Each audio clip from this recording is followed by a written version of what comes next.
welcome to the final part of the show with Matt and Carol, and I'm delighted to welcome the comedian and author Dave Chawner. Hi, Dave. Good morning. Thank you so much for having me on the show. It's great to see you for the first time on the show. It's brilliant. Now, over lockdown, you created a comedy course aimed at teaching people with mental illness to do comedy. So tell us what made you do that. Yeah, so I'm someone that has mental illness myself, and I've always kind of tried to sensitively use comedy in order to talk about it, because I think, obviously, you know, sort of blokes want to talk about mental health but don't really know how to. So I thought that I'd create a comedy course that teaches stand-up as a method of recovery to build people's communication, their confidence, but also that connection with other people that we often see people talking about their loneliness. This is right up your street, Matt.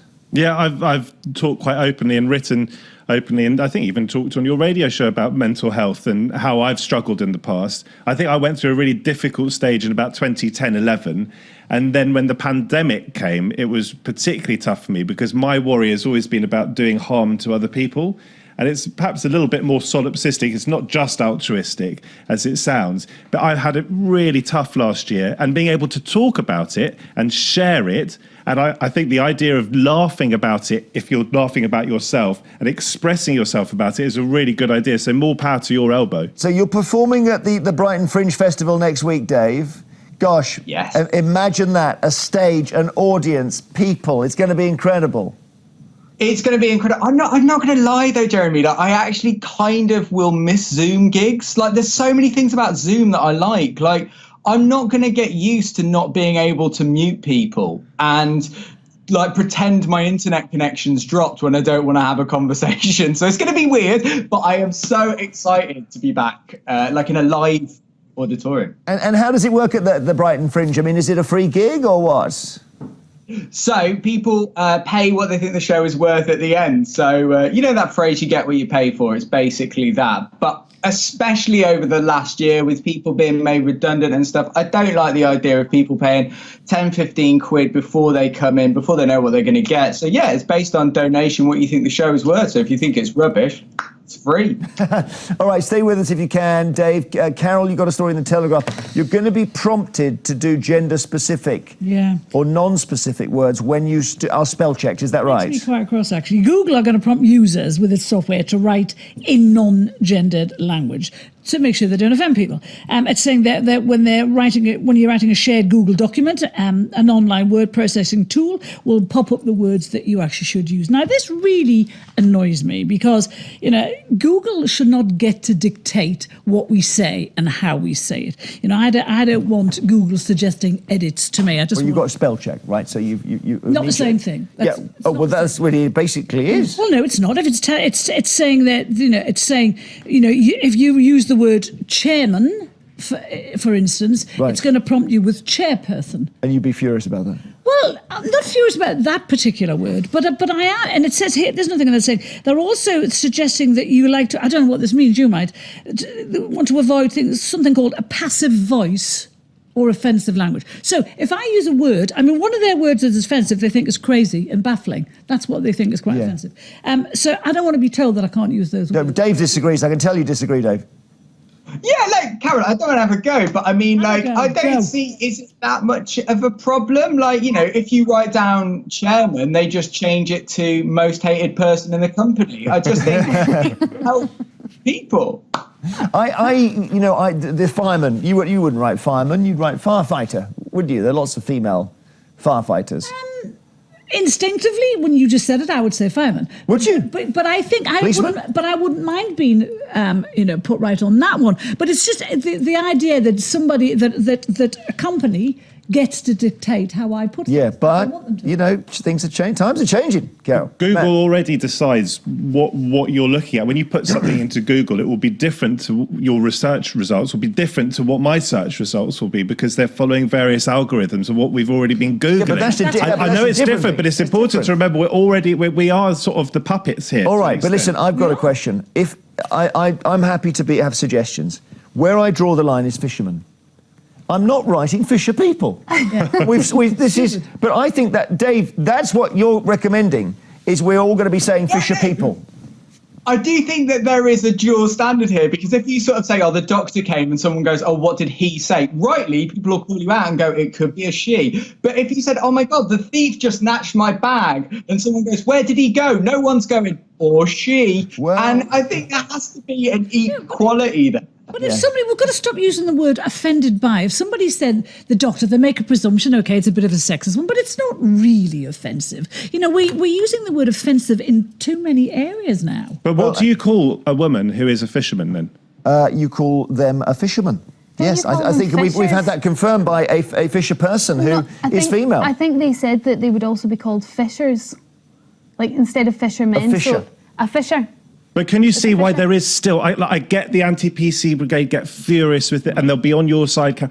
But you can see how gendered language does seep into the consciousness. Man up, for example. Man up. Terrible. Terrible. Are you really offended by that? I'm not Seriously? offended by it in real life, Well, but I what- do, because I think it does make young girls and young boys think that there are differences between boys and girls that there don't have to be. Women can be just as brave as blokes. I'm going to mention in BBC Online, interesting development. New York prosecutor says, we were looking at Trump on a kind of tax basis. We've now gone criminal with it. So watch this space. That's all I'm saying. Dave, would you like to see Trump in jail? I would like to see Trump judged on a TV panel show. We know he loves reality TV. Let's get Judge Judy in there. Let's get a live reality TV celebrity panelist, celebrity jury. I think it'd be great, Telly.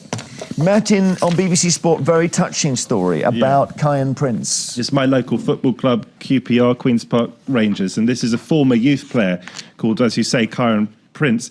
He was stabbed to death in 2006, so this is the 15th anniversary of that tragic event. And now FIFA 21 has decided to make him into a 31-year-old or a 30-year-old, as he would have been. They've used certain technology, and you can see it if you go to the article. Let's have a look. Let's have a look. We can see now.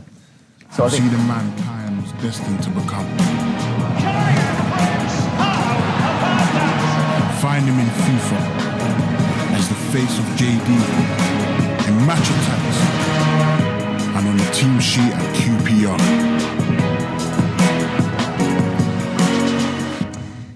And it's really nice because QPR have added him, or are going to add him to their squad for the 2021-22 season. He would have become a professional footballer is the idea. And there's also a campaign to get everyone to put their knives down. So if one person who plays FIFA can look at this and put his knife down, that's the important legacy we want. Yeah, I mean, I had an instinctive thought about this is a commercial thing, and I don't know whether they know that by doing it they get publicity. But that I put that aside when I saw his dad commenting, and his dad's campaigned ever since. He's called Dr. Mark Prince, OBE, and he just says, I was very emotional seeing Kyan in there. So that's it, isn't it? Dave, in the Telegraph, we've got a situation where the sort of upper class English accent that everyone thinks we speak like is changing. Yeah. I think this... So the basic story for people that haven't seen this is that subtitles being used on streaming services for difficult accents. I think this is incredible, especially as someone who... My partner is Northern Irish. We've been together 5.5 years. I haven't understood a single word she said. So I think we bring this in for just normal... For Derry Girls, for Peaky Blinders. Somebody said that they needed subtitles on Downton Abbey. And I thought, that's weird. Strange. Last, I was travelling in Northern Ireland many years ago, and I went into that lovely city hall in Belfast, and I was with a chap who worked there, and I said, that ceiling looks like it's been freshly painted. And he said, idiot. And I thought, God, like, that's kind of rude to call me an idiot. What he was saying was 88. It was painted in 1988. So... yeah, but listen, we should embrace these accents. That's the joy of life, isn't it? I read this story and kind of laughed a little bit because this is no new thing. I mean, Rabsy Nesbitt has had subtitles in England for probably about 20 years. It's probably not been on air for that long. But yeah, I mean, it's sensible, isn't it? If there's strong accents, some people are going to need subtitles to enjoy the programme. Great. I think it's when we you know, you get that thing people do an English accent. They go, "Hello, how are you? I'm fine." That thank is you. how you all sound, though. Yes, well, that's true. but abroad, they're now thinking the Peaky Blinder accent. Have a look at Peaky Blinders here. He's waiting for an immigrant ship to New York. When? First ship sails Saturday. All right. I have contacts. People in Cunard and Liverpool. They'll have passenger lists. They can get you into the point of departure. You pick him up and you bring him to me. Who's he got travelling with him? His wife. What? His wife. So shoot her and bring him to me. What? Hang on, it's Cillian Murphy. What? Are we Liverpool there? Or where are we? All I could say is Birmingham.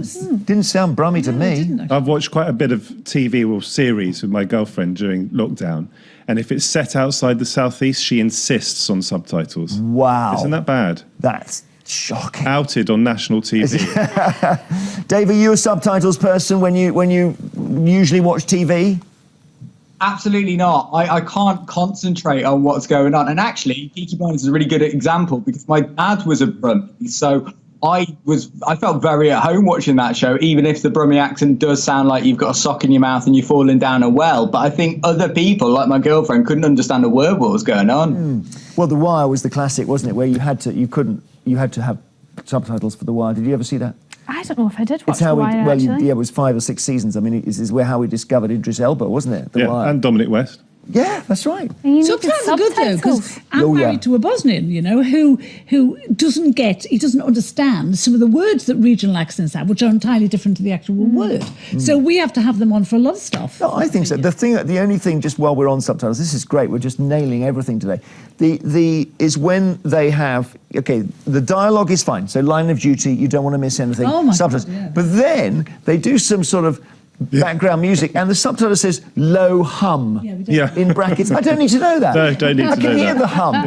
Exactly. In the mail, I'll mention, I'm a little bit baffled by what's happened here, but obviously congratulations to Naomi Campbell. She's 50 and she's a new mum, and that's all I really have to say, except that then there's this little line in the Daily Mail that it is believed she used a surrogate. And I'm not sure what that means, Carol. Does that mean that the baby was born from another? Well, that means you pay someone to carry a baby. So carry it. she has a boyfriend who she lives in New York with, and I don't know. There's something about the story that disturbs me slightly. She talks about this as a beautiful blessing and all the rest of it, and yet she's 50 years old. You'd think if she wanted kids so badly, she might have done this earlier. But anyway, well, life gets in the way. Well, yeah, what modern career gets life comes at you fast. You can't pay for a surrogate in this country. So if you want to have a surrogate mother, you have to go abroad. You have to find a surrogate mother abroad, and that's brought a lot of joy to people who've been unable to have babies. Can I ask a question? And this may out me as somebody who doesn't know about important stuff. Would a surrogate mother carry an embryo that has been created through one of Naomi's eggs? Sometimes. Yes. But you can also have a surrogate that uses their own eggs. Yeah. Okay, so Naomi could be the biological mother. Yes. Yes, Of the indeed, of child. course, yes, Right, indeed. okay. In fact, friends of mine have done that with someone in Ukraine, and the happiness that has brought them is just untold. By the way, subtitles are not just for those who can't understand the accent or the dialect, they're also for deaf people, so they can't hear the background hum, and therefore it's helpful. Let's nip Oh back to God! the other subject. I just had to bring you to task. Watching this program bring on you to task. subtitles, we're talking about Naomi Campbell, and suddenly they're putting background hum. Curveball. Crikey! Anyway, are you congratulating Naomi, Dave, over there? No, I think fair play to her. I'm very happy for her, whatever she chooses to do. I think the real question is here, she's about 50. Why does she want to be a mum? I can't think of anything worse. I don't get it. Like, she's happy. I mean, she's going to have sleepless nights. When the kid's 20, she's going to be 70. I mean, you don't want that when you're that old. You know, because we've talked before, haven't we, about when blokes have kids. Who's the guy? David Jansen, is it the actor in Only Fools and Horses? Yeah. He became a dad at about 68 or something. Yeah. Nobody comments then. And that Eccleston. The only comment is she's 50. How many men do you think are having babies at 50 out there? Quite a lot. And yet Naomi Campbell gets a full spread because Guarantee she's you've had a triggered baby. storm, Dave. Be careful here. Do you know what is odd about this? Her own team, the people who work for her, didn't know about this. She presented this baby, to them minutes before she announced it to the world. I don't know, there's just something a bit odd about the whole thing. I mean, where did this baby... Sherry Blair had a baby deep into her 40s, didn't she? Ah. Yeah. Yes. Good. Right, yes, subtitle. You've got it there. Where to go Subtitle, bracket, silence. Storm. In the Star, here we go. In the Star, the headline is Free Willy. Please don't say this is rude, this one. Yes, it is rude, and actually I don't know how I'm going to explain this to you. There have been sightings of obviously the Loch Ness Monster over time, and the sightings have all been quite similar of this serpent-like thing that emerges from outside of the water. Now, experts have come out, and I don't know who these experts are, but experts say Nessie could actually be a whale's large penis.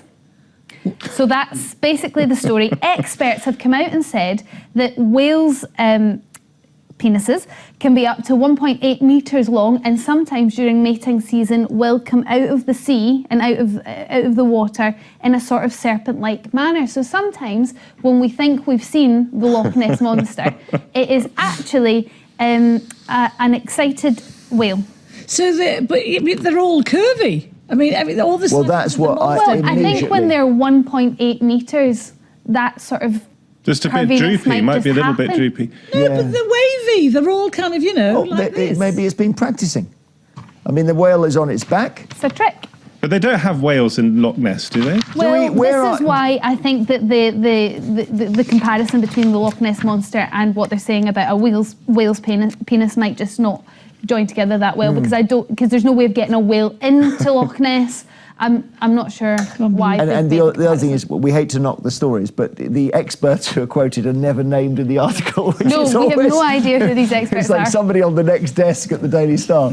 Sorry, I know it's Dawn Neesom's paper. It's always good, Dave. I mean, I want to believe in the Loch Ness Monster. Do you? I do, but I'm very aware that I'm a newbie on this show and I'd love to come back. So I'm going to hold off comment on this one. I don't want to say anything that gets you taken off air, but I do wonder what these experts are doing with their lives if this is the most pressing issue they've got. Yeah, and the idea a whale could be basically swimming on its back and doing shapes with its private parts in a loch, and nobody has noticed until now. Does seem very, very strange, really. Okay, on that note, we have to end the show, not for legal reasons, but we're just out of time. So Storm will tell us if we're still on the air tomorrow. But yeah, I'm really hoping we are, because tomorrow we're going to be joined by journalist Nina Mishkov and political commentator Dominique Samuels. And as doctors in Japan call for the Olympics to be cancelled this summer, we're asking if the Games should actually go ahead. And former Olympic swimmer Sharon Davies will be stopping by too. Brilliant. Well, thank you very much to our panel, to Carol and Matt in the studio, and Dave especially. Thank you for appearing, my friend. Also, Matt's first time in the studio. Good luck with the tour in Brighton. Thanks everyone who took part. The conversation continues after the programme on Facebook and Twitter and Instagram. And coming up next on 5 is Room to Improve. We're back at 9:15 tomorrow. Till then, great to have you with us. Bye for now.